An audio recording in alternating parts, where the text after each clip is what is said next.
Listen to your mother. It's a cliche.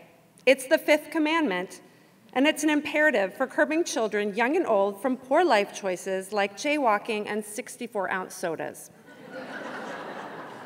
Because I am a mother myself, the word listen looms largest in the phrase, and not only due to my constant attempts to redirect my children's faces from a screen to my eyes to hear my words for the love of God. I listen for and seek out the wisdom in my mother's words. In the glorious moments when my mom friends and I get a reprieve from patrolling our young, meeting out sustenance, and test-testing our family schedules, we listen to one another's truths and to the experiences we share as women navigating motherhood, daughterhood, and, well, peoplehood in general. Listening, in fact, makes for effective mothering. Whether we heed advice passed down from our grandmothers, obey a parent, attend to a child, companion a loved one through a difficult time, or expand our experience of the world through the simple act of hearing someone else's story. Listening forges bonds between people, strengthens connections, and builds community. Listen to Your Mother is also a spoken word phenomenon, a live stage reading series born of women who write online and now sweeping the nation's stages, leaping from the internet to podiums across the country in community celebrations. Listen to Your Mother gives motherhood a microphone, voicing the reality of mothers and mothering, of non-moms and caretakers, of sons and daughters, many of whom never considered themselves writers or performers, with stories so urgent they press from the hearts of people to the page and then to the Listen to Your Mother stage, a small selection of which return again to the page here in this book.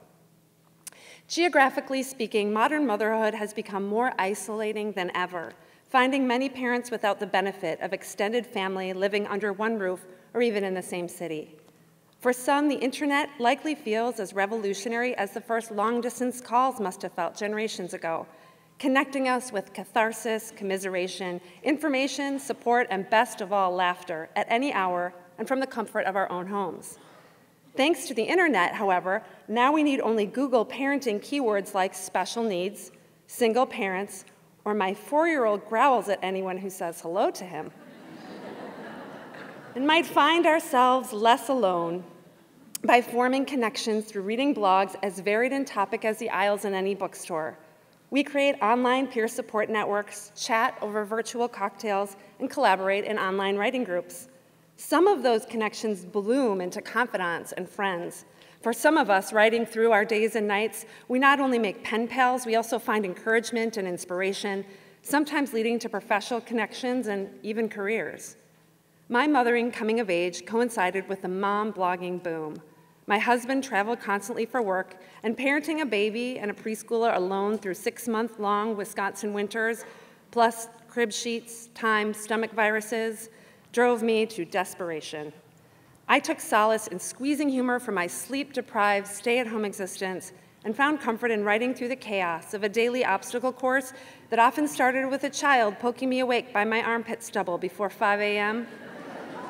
and by 5 p.m. found me laid prone on our Lego-strewn shag rug, allowing my darling sons to quite literally walk all over me. I shared my stories first with friends over email, and then by staking out a little internet carol of my own, a blog I named Anne's Rants. For me, blogging reconnected me to an audience I didn't even realize I missed from my young adult life as a stage actress. Instead of memorizing scripts, I found my own words to make sense of my experience of marriage and parenting in our overwhelming world. The richer my online life became, the more I wanted to bring all that creative vitality and peer support of the blogosphere to my real-life community and release the literal voices from those online voices.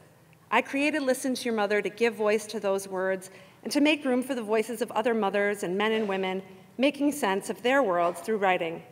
What started with one show at the Barrymore Theater in Madison, Wisconsin, exploded into a national live storytelling series and social media phenomenon, and has now leaped to the pages of this book. Apparently, the voices of motherhood beg to be heard.